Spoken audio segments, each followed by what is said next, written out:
That was the talkradio.nyc Encore broadcast. We hope you enjoyed it. Now for the live shows. Professional Serving Community, talkradio.nyc.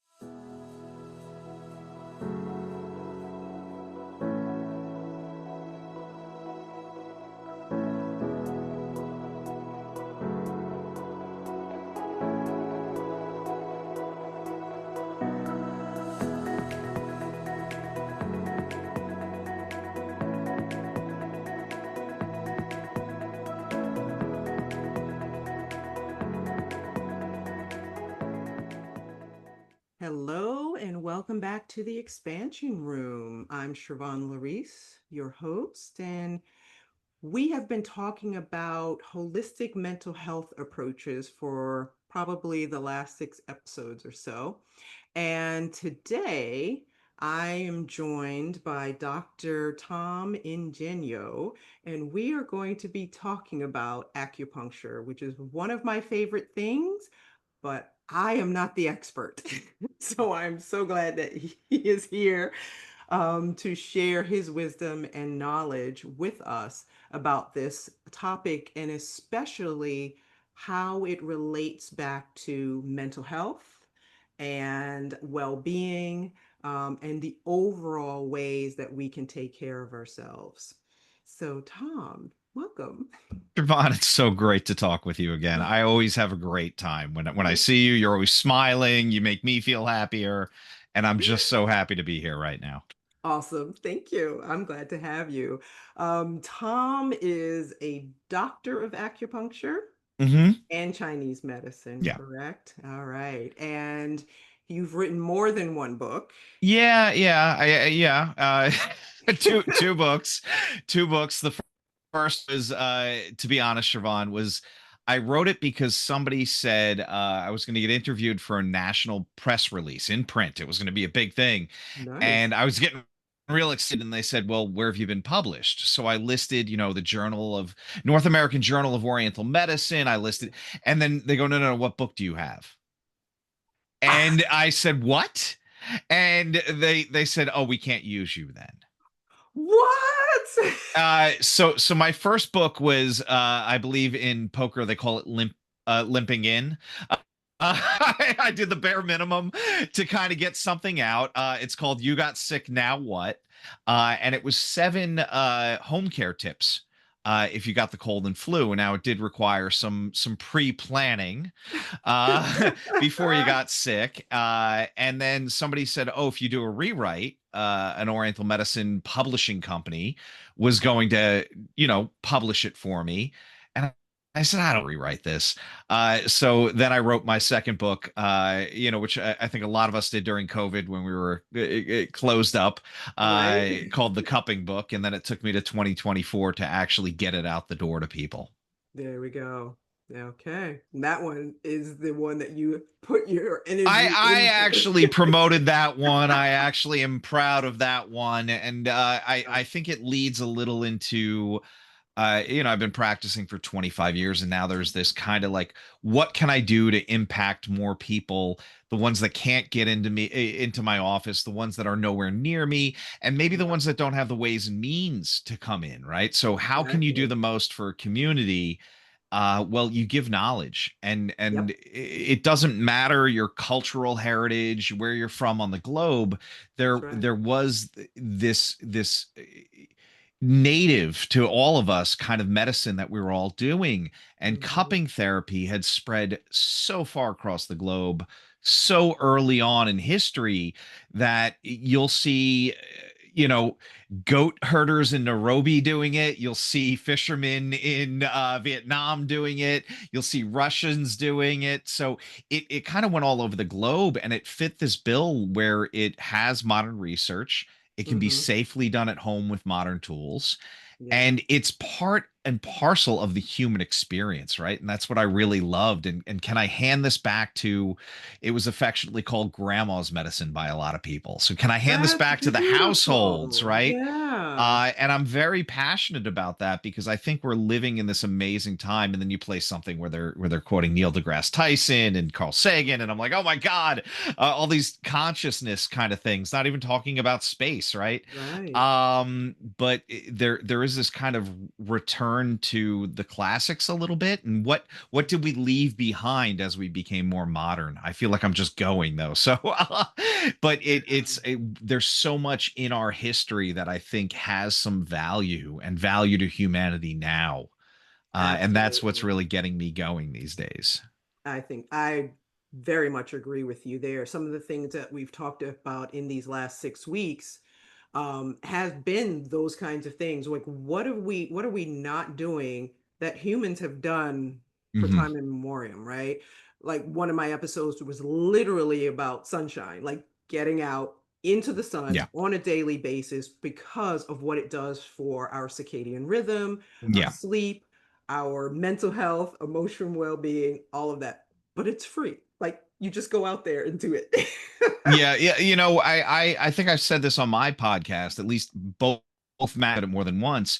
The things that really work are not going to be the things that become New York Times bestsellers, right? Absolutely. It's like, eat Yep.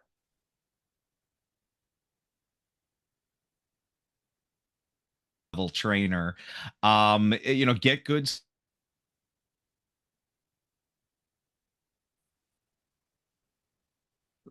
There you go. But it's not sexy enough to sell a book. This is fair. But we can talk about it in podcasts. Yeah, we Tell definitely everyone the can. name of your podcast because I was on your podcast Yes. and I have been on many a podcast as a guest. I have never laughed so much. Thank you. Thank you. I mean, we don't pride ourselves on the humor, but yeah, I think we can dress everything up. We can talk about it at a scholarly level. Hmm. And we can have these conversations that are a little bit more interactive, a little bit more personal, Yeah. and relate as if just a group of friends are sitting around and talking about the subject, right? We don't Yep. need to pull out a white paper on something and quote the And the latest whiteboard. JAMA article. But here's Yep. here's something that we have on, and time again, regardless of the topic, when we have a guest on, it's like we're all just sitting down and at a coffee shop having a chat, or a Hmm. bar if you want to go there too. I don't, either And way. still talking about good stuff. Yeah. Irreverent health. Yeah. I like that. All right. So, can you share a little bit about what brought you to acupuncture as a career path? Yeah, I love telling this story because to be honest, part of it I blocked out when I was younger. So my grandfather was a pharmacist, and my junior into my senior year of high school, he had a massive heart attack. He died in the pharmacy, which I found out later. He had always said he wanted to die with his lab coat on, and he got his wish.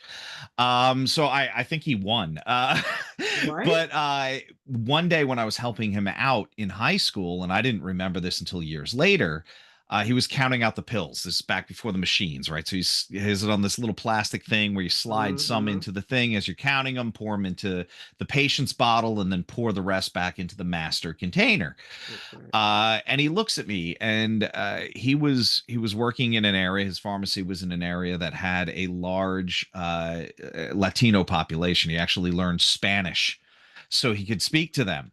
Okay. And he said, this guy's a day laborer. He's got to buy, he's got to take 3 of these pills every day. He doesn't have insurance. This is $5 a pill, and he's doing that for the rest of his life. Wow. And this is back in like 90, 90, 92, 93, maybe, that he said this to me. Okay. And he goes, that's a lot of money. There's got to be a better way. Hmm. You got to look for it. Oh, And wow. after his heart attack, I blocked that out. And when I was in college, I had this course of events. I was pre-med. You're told you're smart, you got to be a doctor, right? So either I'm not that smart or really just didn't want to do it. Because I had a physician that was a teacher of mine, and he told me that he passed out the first time they put a heart in his hand, a human heart. And I went, I like the stuff on the inside of the body to stay on the inside of the body. And Mm-hmm. while I was thinking about all this, I took a Tai Chi like after school class. There was a Chinese philosophy class, and that was kind of the Mm-hmm. first thing. Then my financial aid package changed. So I transferred to another school, Mm-hmm. and they were like, "Oh, this is great. There's a DO program. You can streamline from the undergrad right into the doctor of osteopathic. Great, you'll be a doctor. No one knows the difference." And in that junior year intercession for Christmas, I got a postcard in the mail from an acupuncture school. And Ah. I'd been reading a lot about Taoism. So I went to the open house that this postcard was promoting, and I came home with the application, and I was enrolled 2 weeks later. So I was doing my first semester of my master's program while still finishing up my second semester of my junior year. The master's program gave a bachelor's in professional health science as well. Mm-hmm. Uh, you don't need more than one bachelor's. And come on, let's face it, most people aren't even using their damn bachelor's anyway. After I convinced my parents that no, this was a real career, and yes, this school is accredited, they let me skip my senior year. Okay. But I never looked back. It was a joy. I absolutely loved everything I learned. And I was fortunate enough to meet my mentor there who I don't know what he saw in me, but he believed in me enough to help me make it 25 years. Awesome. That's wonderful. Thank you. Thank you for sharing that. I did not know all of that. Well, it's Yeah. a long story, and most people don't, I mean, I'm here. And then I ask, right? I also went to college as pre-med thinking I was going to be a doctor as well. Mhm. So Well, you want to help people, right? And yeah, and that's really it. if you know only a couple of slots for that, Yep. and then I really think that's a shame. We interviewed somebody that told us when he was 55, he moved to Thailand, developed this product that now I'm using every day. And then, when he got some money, he bought 60 acres of rainforest and then set up a primate preserve. And I think my first words were, "Where were you at career day?" No, no one ever said you could just go off the grid. No one ever said, That's you, true. That you, was you not know, an option. what do you want to do? Yeah, it sounds crazy. Go do it. And by the end of the call, I asked him to be my guru, and now I have a WhatsApp chat with him and Matt, my co-host. Okay. There we go. That's perfect. I mean, I think nowadays people are starting to realize there are more options than what they've been led to believe. And Well, so, the creative right brain process is really starting to see, we can focus on all the bad things, but this kind of coming around, whether it's a psychedelic renaissance, a mhm. consciousness renaissance, when this pendulum swings back the other way, I think it's going to be absolutely amazing. Indeed. Indeed. We will be soon doing an episode on psychedelics. Mm. Several. There will be out. While you're on psychedelics. Indeed, indeed. All right. So the history behind Yeah. acupuncture, how far does it go back? This is where it gets a little sketchy. China as a unified country before that, it was a Mm-hmm. bunch of separate kingdoms, and they had the warring Uh-huh. states period and all this. and Absolutely. and unfortunately, a lot of the knowledge that we had when one kingdom invaded another and took over, the thing they did was destroy a lot of the scrolls, a lot of the teachings, right? Uh, We can't have that. There's books that reference people that we know were famous physicians. They talk about their books that this other physician wrote. We don't have them. wow. That, and we're looking back conservatively The textbook that we refer to as, it's called the Yellow Emperor's Internal Classics. It's composed of 3 volumes. It points to this about 2,700 years ago, give or take 300 or 400 years, as a formalized, here's the final product. But we know those books were written before. We have Mm-hmm. references to them. So we even have references to something called needle therapy. We have no other words about it, going back 9,000 years. Wow. So it's a big gray area. The history is almost like it's coming out of the ethers and seeping into consciousness. Maybe I'm getting too flowery there, Nope, but you can. Go for it. the more we piece together, the more things I see translated. Because let's face it, I don't read ancient Chinese, let alone modern Chinese. So I'm really, excited when I see something that gets brought into English. And you have Mm, like a team of scholars going, look, this character could mean 3 different things. yeah. And you're like, oh my God, this one verse we don't know. But within that, it gives this rich kind of tapestry, and it allows for this human experience in it. And Nice. it's still living and breathing today. So it's been evolving this whole time. And when it touches a different culture, it it imprints on it, and the medicine gets imprinted on as well. Yeah. So, one of my favorite journals I referenced before is the North American Journal of Oriental Medicine. It's published in Japanese and English. It's specifically for Japanese style acupuncture, but Okay. they'll print things in Japan or reprint articles that were in their Japanese journals in English. And then we write stuff and it goes back there, and then it goes worldwide.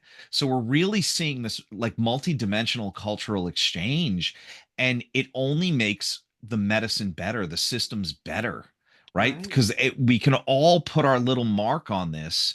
But I do have to say this as a straight white male, middle-aged white male, right? Everybody should be listening to me. Uh, but within that, there's an expression: when drinking water, remember the source. So Yeah. how far back can I go? Who gave this to me? Where did they get it from? Yeah, and it's a long game of telephone. We don't always get it right, but as long as we're honoring the people that came before us, and we're taking their concepts without butchering them, and Yes. having a logical reason of using them, and how do we bring these into the modern world, I think that in that element we can make our medicine better, you know Perfect. Perfect. And on that note, we will go to break.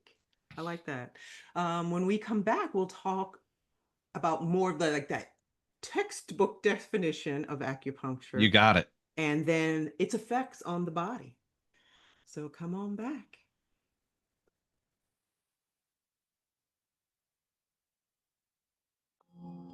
Are you a conscious co creator? Are you on a quest to raise your vibration and your consciousness?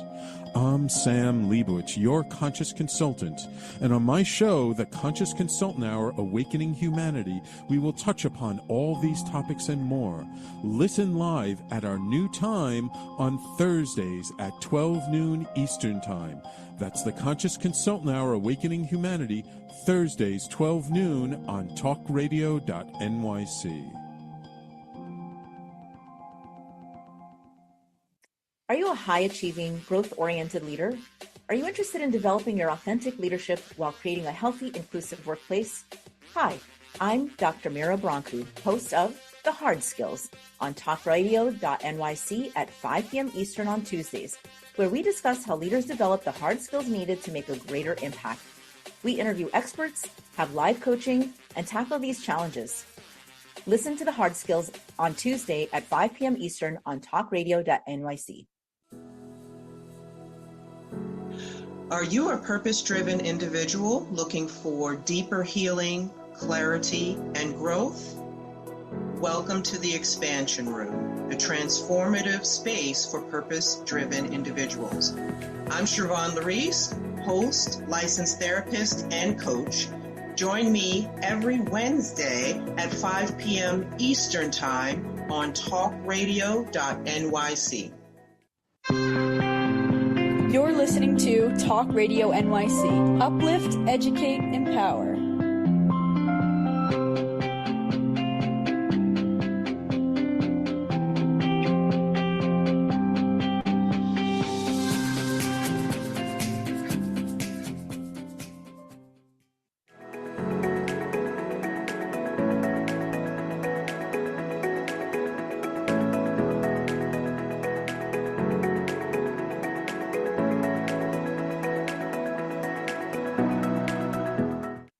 welcome back to the Expansion Room, where our topic today is on acupuncture. And my guest, Tom Ingenio, is going to share with us a little bit more about acupuncture and how it plays well with our bodies and Mhm. mental health. That's what I'll call it, plays well. So, a basic definition or working definition that I was able to find that wasn't too lengthy was that acupuncture is a traditional Chinese medicine practice that involves inserting thin needles into specific points, which I know those points are along meridian lines, Mhm. correct? That help to bring the body back to balance and energy flow, good energy flow. Is that basically accurate? Like the basic kind of textbook Mm-hmm. definition we would give somebody for that quick understanding. Yeah, I always feel like I have to explain it both in Western terms as well as Eastern terms, right? So absolutely. this idea that we have this energy network that runs through the body. Our cells are alive. We have electromagnetic fields. We have electrical currents through our body. I was on a podcast the other day where we were talking about this research from the 80s that showed that the microtubules inside the cells, they did a study that they put a dye in, and they found that the microtubules along these pathways seem to line up some way to create this energy flow.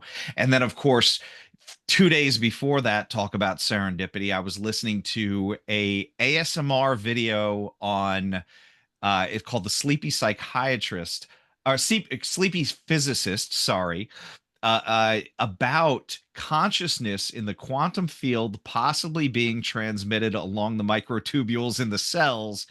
And I'm like, okay, how Ah, how did the Chinese know this thousands of years ago? And I've exactly. said that so many times over the years.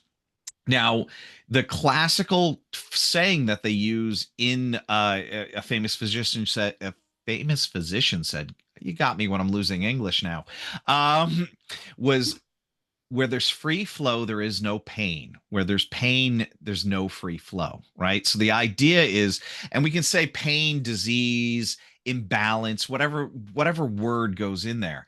The Mm-hmm. idea classically is that somehow us putting these needles into these specific points or stimulating them with acupressure or Mm-hmm. moxibustion, which is an herb that we burn on the skin, or massages that are meridian based, and that's everything from shiatsu in Japan to ama or tui na in China. Um, all of these things are about getting that energy to move in the right way. Is it stuck? Is there not enough? Is there too much? Where do I have to move it? Yeah. Now, we give respect to both the channels as well as the points, because sometimes we want to work on the whole channel and sometimes we want a specific function that's in the acupuncture point. It's a little weird when somebody comes and goes, I have back pain, which point is that? No, that's not how it works. Right. Your back pain is unique to you, and we look at you as a whole being rather than it hurts here, here's where you put the needle. Now, Mm-hmm. when we look at this from a Western standpoint, and all this research goes back to the 90s and keeps coming out more and more every day, we see these huge overarching effects, right? If we're looking at point specificity, we can needle a point that's indicated for low back pain, say in the foot or in the leg. And the area that's associated with the back in the brain lights up. It's crazy.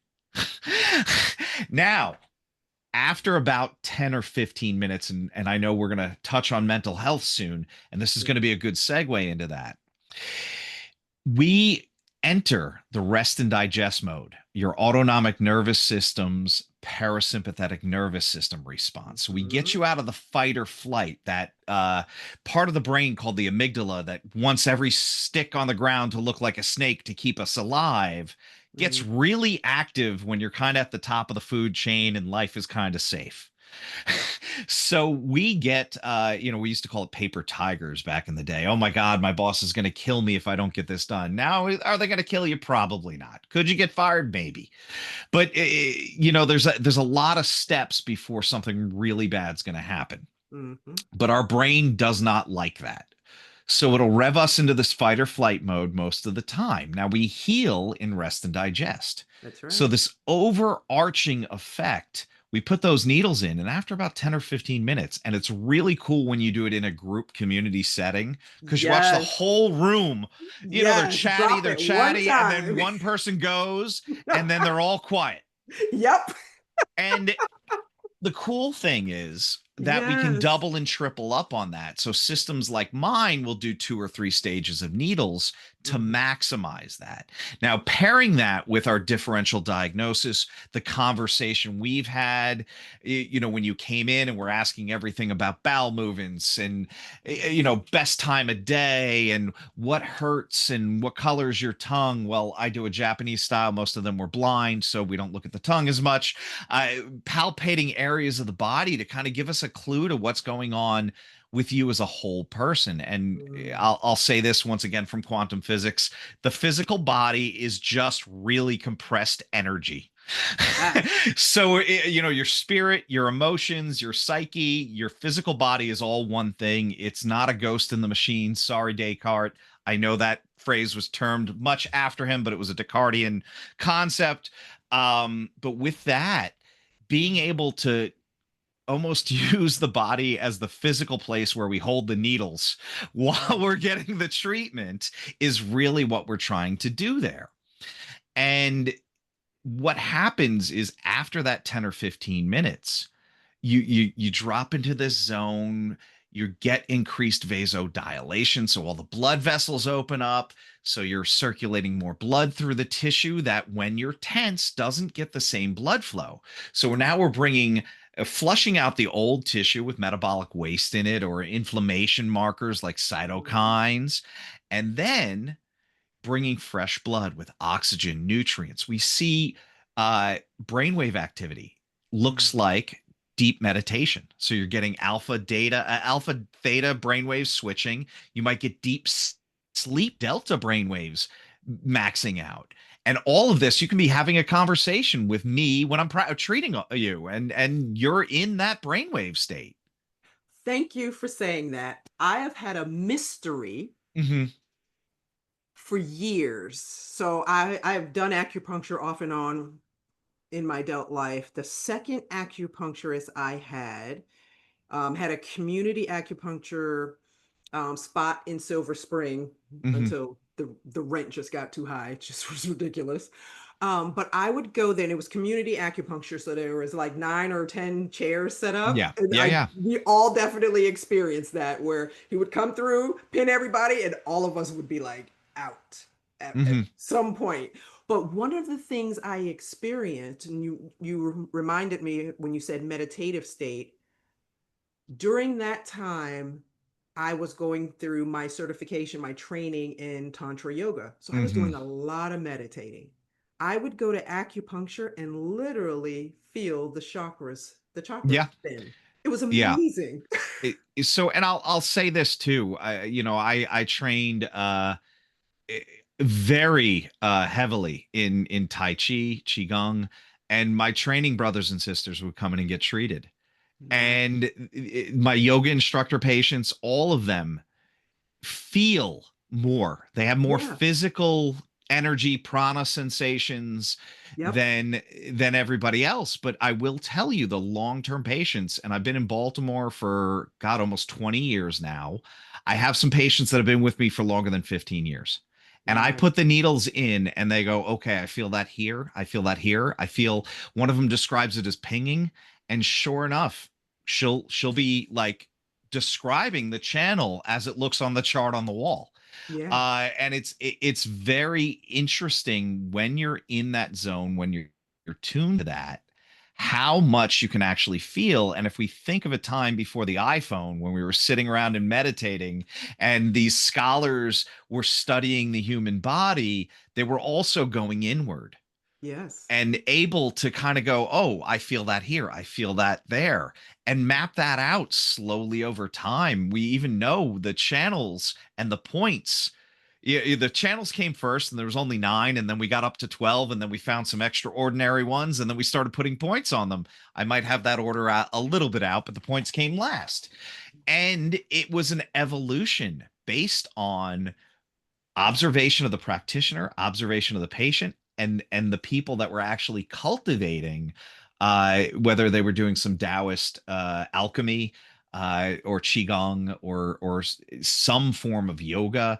I mean, these movements are different. They're called different things, but at the end of the day, that's what we're doing. I mean, we all have the same energy. Absolutely. When I went through my yin yoga Hmm. certification, it all included meridian lines and the Hmm. Hmm. points along them and so forth. So, wow, thank you. So that just cleared up a question for me that I've had now for almost 9 years. Yeah, I How was mean, I feeling that? we also see a huge influx or normalization, I should say, Hmm. of neurotransmitters. So your Yeah, serotonin so and we're going to talk dopamine about that levels. in the Yeah, we'll next get into segment. that. You Yep. got it. There we go. That'll be it. So, we're about to take a break, and we're going to then talk about these neurotransmitters and how acupuncture affects them, and then how mental health can improve with a consistent, I don't want to say practice of acupuncture. So, come on back after the break.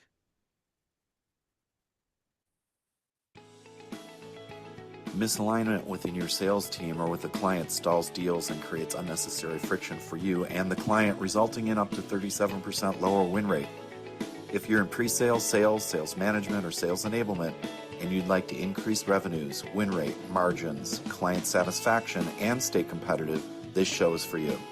Hi, I'm Art Fromm, host of the Making Seamless Sales Show. Please join me live Thursdays at 7 p.m. Eastern on talkradio.nyc.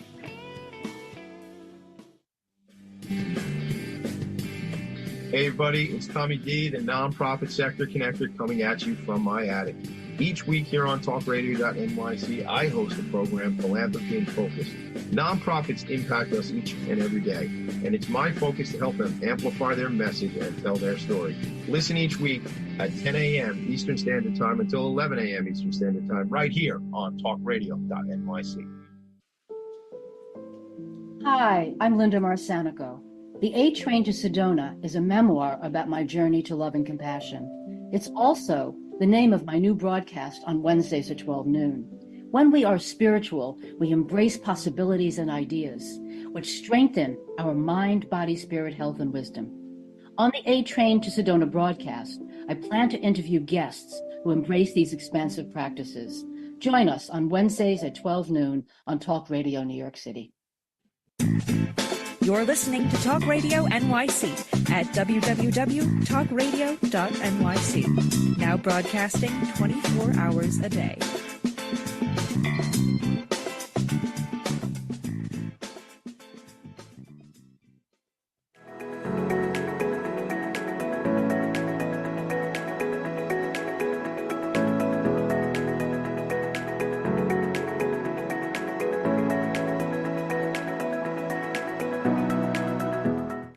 Welcome back.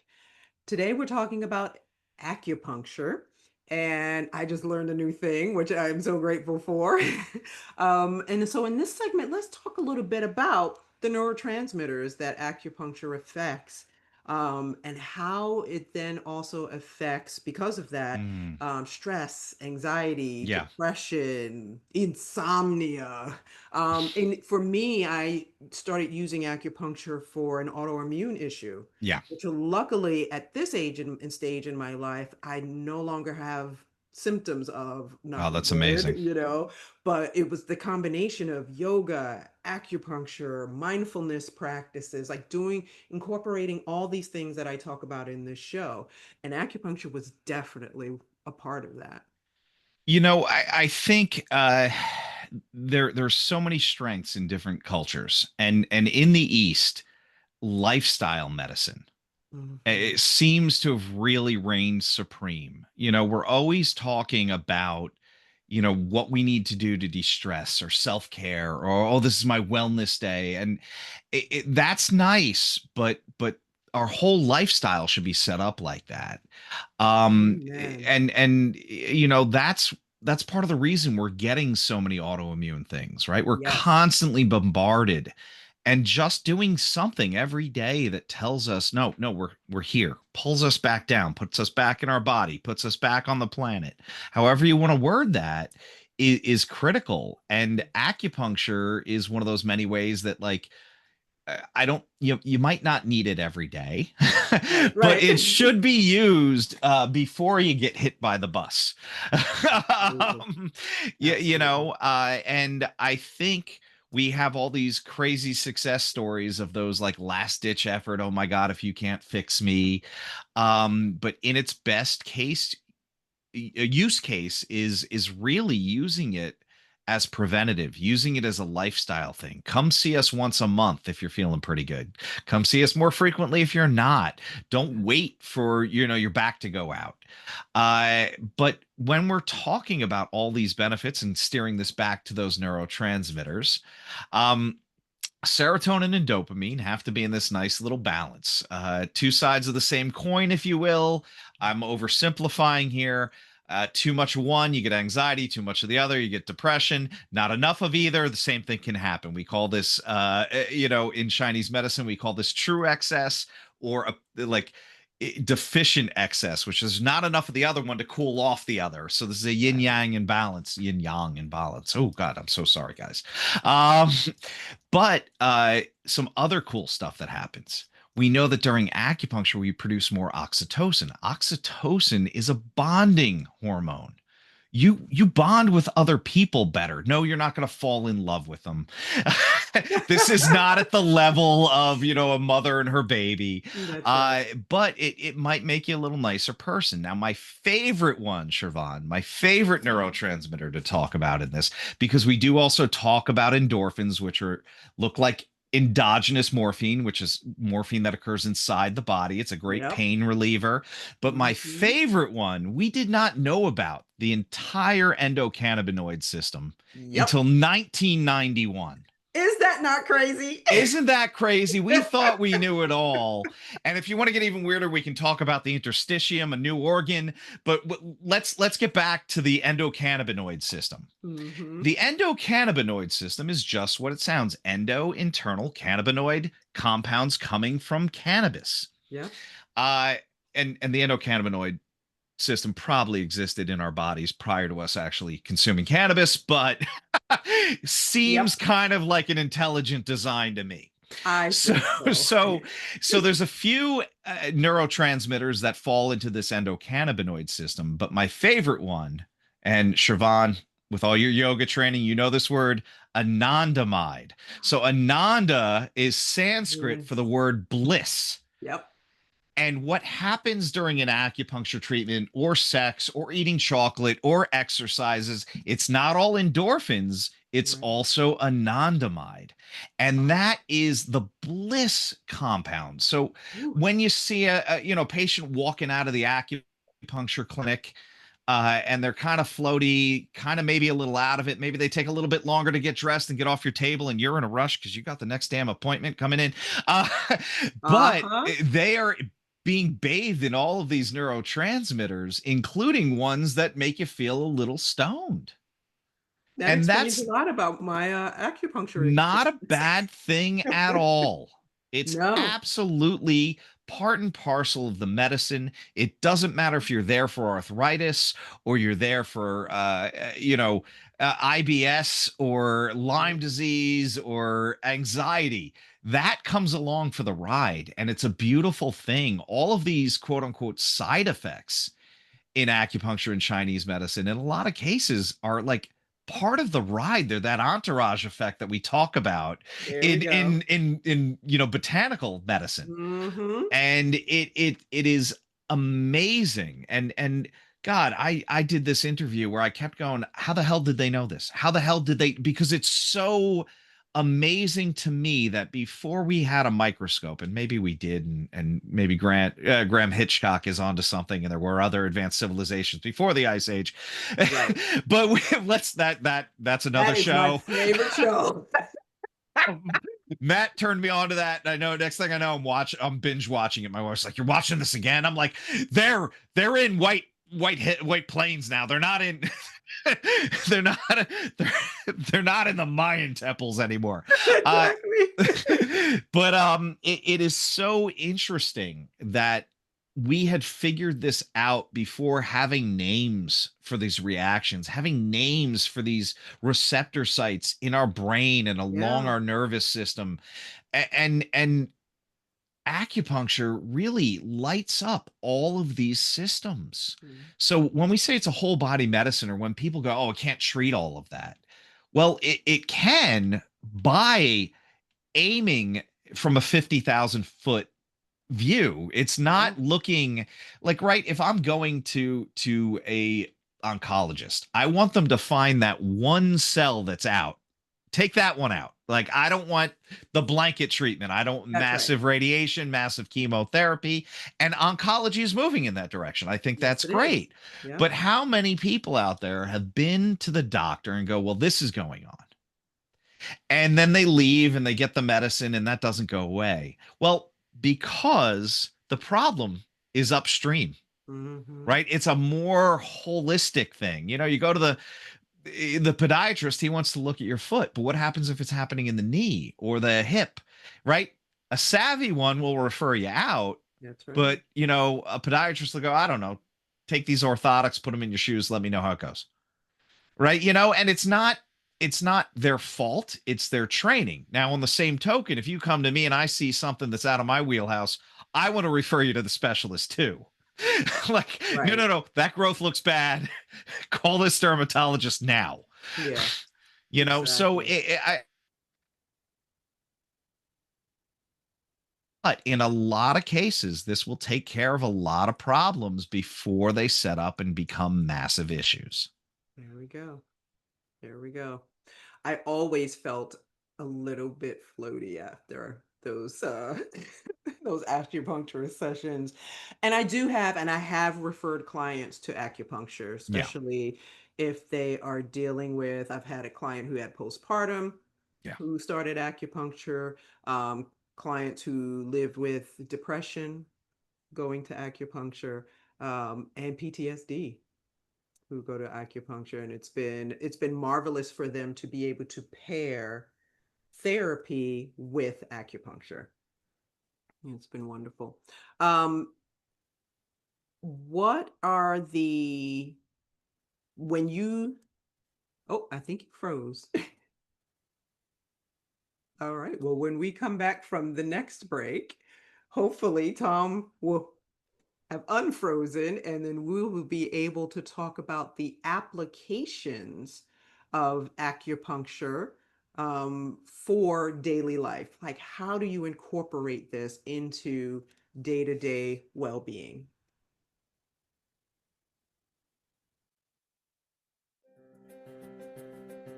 On Frank About Health, we're not just talking healthcare.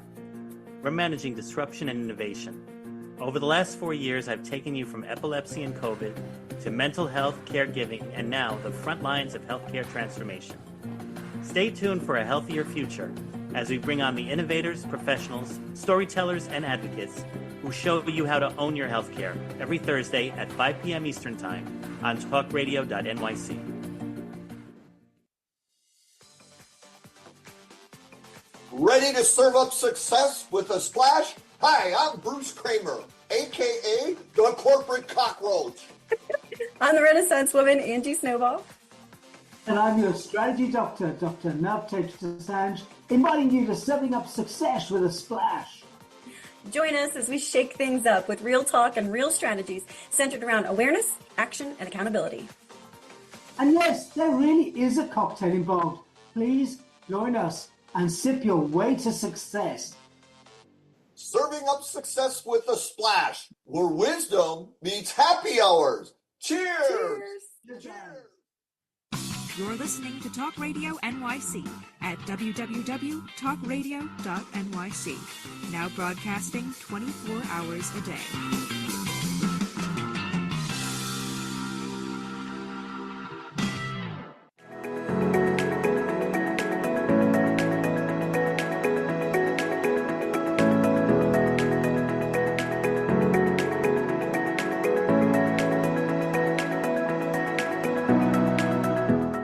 So we are back, and we are having interesting weather here in New York.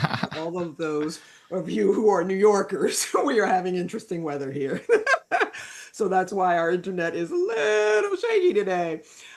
So with our last segment, Tom, the question comes to mind for me if someone is new to this idea of acupuncture, or maybe even curious about it. And I remember mentioning acupuncture and chiropractic care Mm-hmm. to a client. This is more than a decade ago. And she was like totally appalled that I would even suggest this witch doctory was, I think, the term she used. Mm-hmm. So if someone is in that headspace, what are small steps that they can take to explore acupuncture? So, fortunately, after 25 years, and I've seen the field make massive strides in Yeah. let's call it PR.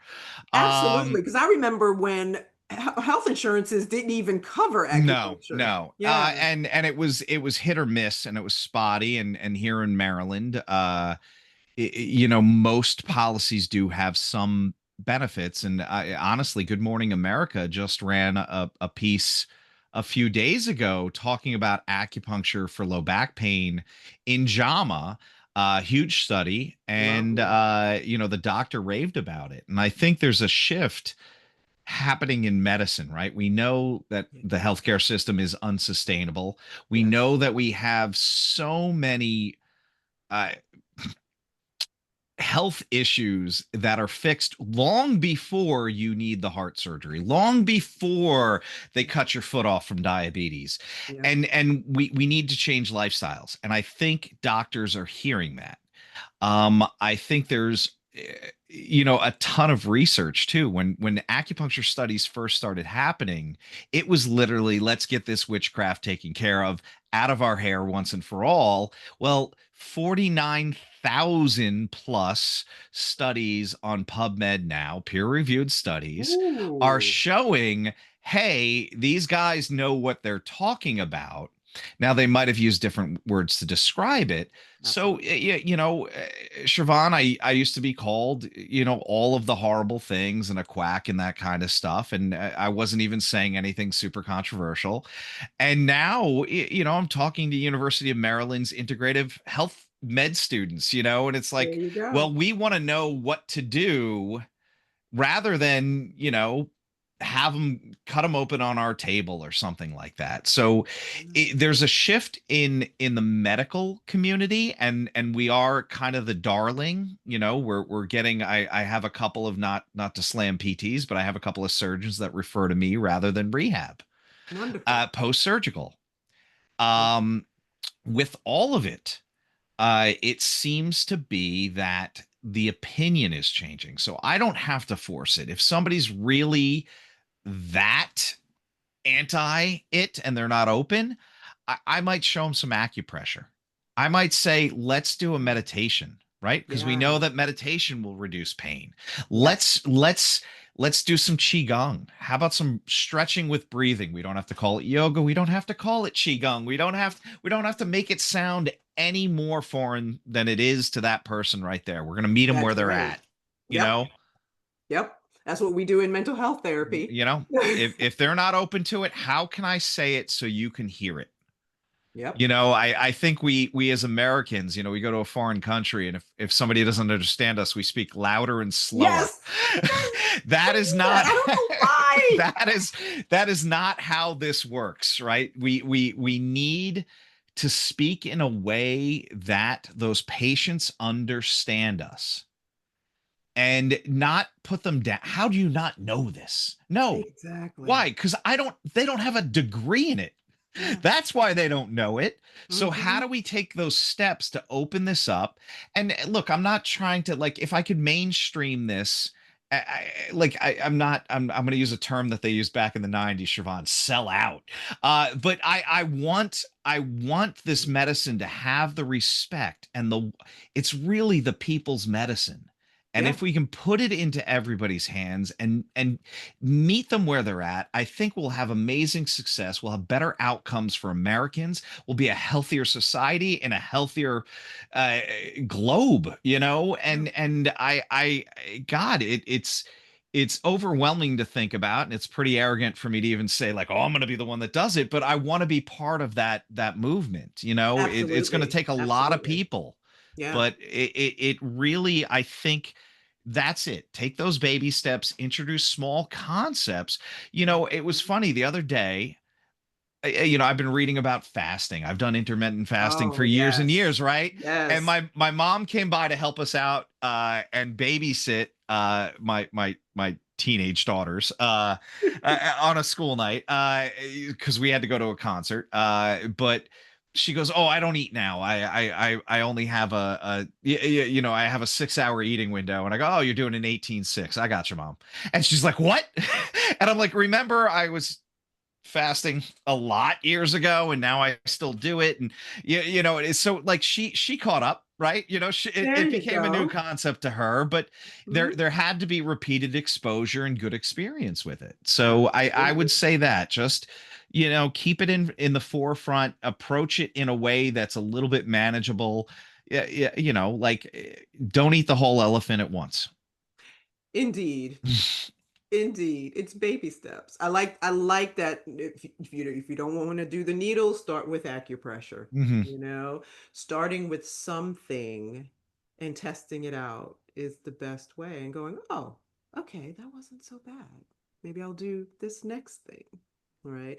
And I think people are intimidated by maybe what they've seen in media of a person at the table with all the pins I in so their so skin. And I will say, I'm going to be the first to say, I wondered about the pain of the yeah, pins yeah. too.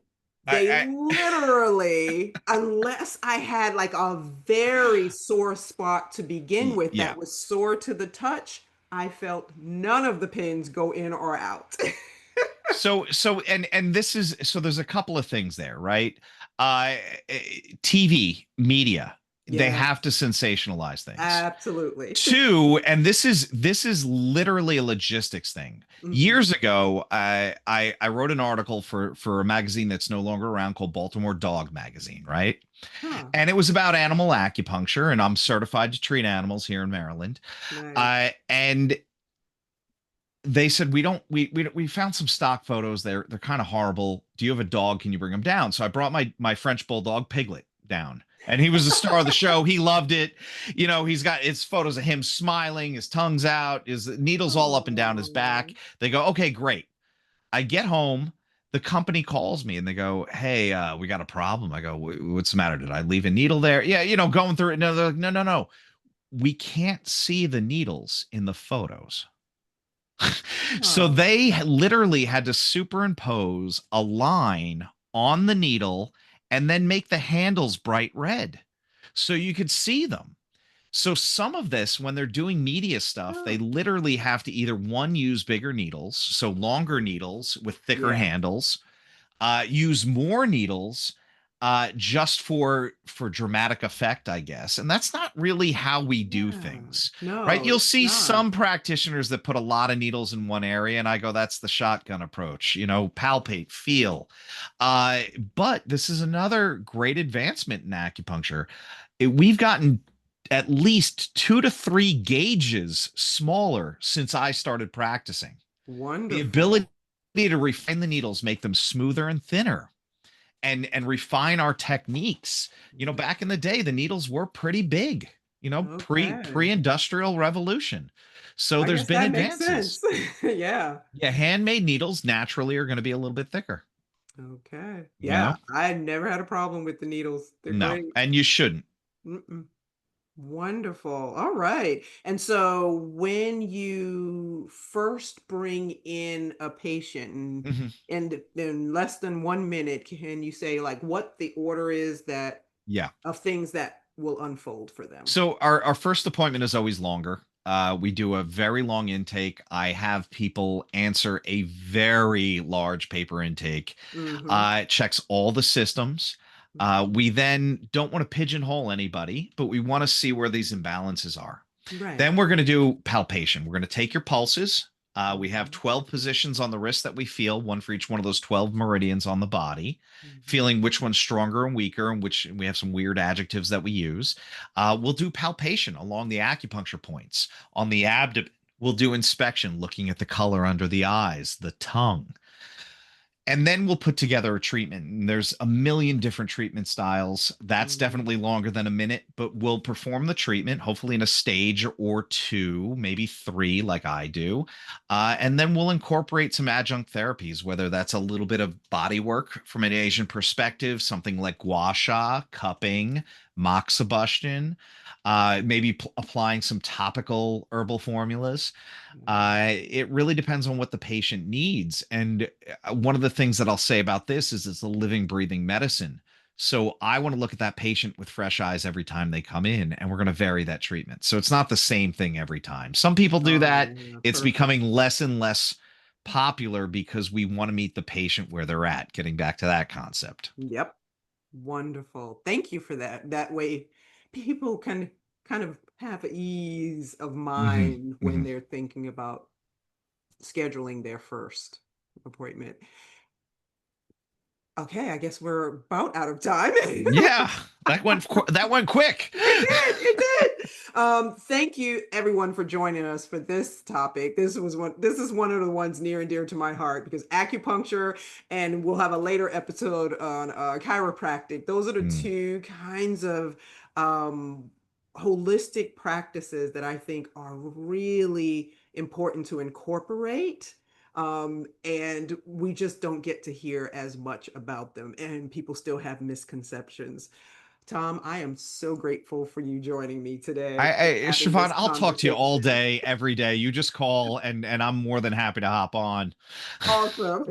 I'll bring you back for a future one then. Whenever you want, you just let me know. I'll show up on time. I'll make sure the internet's. We'll check the weather and everything. I know, right? Wonderful. If you found this episode helpful and informative, and there's something, a nugget that you can apply to your life, then please do so. If there's someone in your life that you feel like could benefit from this episode, please pass it on, and take a moment to like and subscribe on whichever platform you're watching this or hearing this on. It helps us to get the word out more about the Expansion Room. And I'm looking forward to seeing you all next week. Have a wonderful week.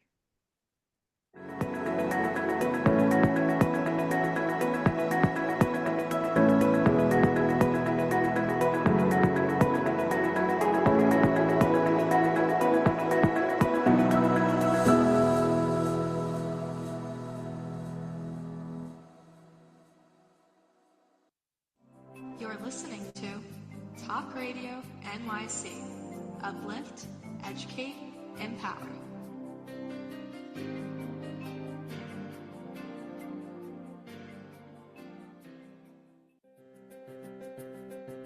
On Frank About Health, we're not just talking healthcare. We're managing disruption and innovation. Over the last 4 years, I've taken you from epilepsy and COVID to mental health, caregiving, and now the front lines of healthcare transformation. Stay tuned for a healthier future as we bring on the innovators, professionals, storytellers, and advocates who show you how to own your healthcare every Thursday at 5 p.m. Eastern Time on talkradio.nyc. Hi, I'm Linda Marsanico. The A Train to Sedona is a memoir about my journey to love and compassion. It's also the name of my new broadcast on Wednesdays at 12 noon. When we are spiritual, we embrace possibilities and ideas, which strengthen our mind, body, spirit, health, and wisdom. On the A Train to Sedona broadcast, I plan to interview guests who embrace these expansive practices. Join us on Wednesdays at 12 noon on Talk Radio New York City. Hey everybody, it's Tommy D, the nonprofit sector connector, coming at you from my attic. Each week here on talkradio.nyc, I host a program, Philanthropy in Focus.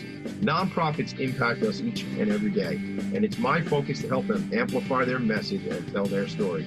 Listen each week at 10 a.m. Eastern Standard Time until 11 a.m. Eastern Standard Time, right here on talkradio.nyc. Are you a conscious co-creator? Are you on a quest to raise your vibration and your consciousness? I'm Sam Leibowitz, your conscious consultant, and on my show, The Conscious Consultant Hour, Awakening Humanity, we will touch upon all these topics and more. Listen live at our new time on Thursdays at 12 noon Eastern Time. That's The Conscious Consultant Hour, Awakening Humanity, Thursdays 12 noon on talkradio.nyc. Are you a high-achieving, growth-oriented leader? Are you interested in developing your authentic leadership while creating a healthy, inclusive workplace? Hi, I'm Dr. Mira Brancu, host of The Hard Skills on talkradio.nyc at 5 p.m. Eastern on Tuesdays, where we discuss how leaders develop the hard skills needed to make a greater impact. We interview experts, have live coaching, and tackle these challenges. Listen to The Hard Skills on Tuesday at 5 p.m. Eastern on talkradio.nyc. You're listening to Talk Radio NYC. Uplift, educate, empower.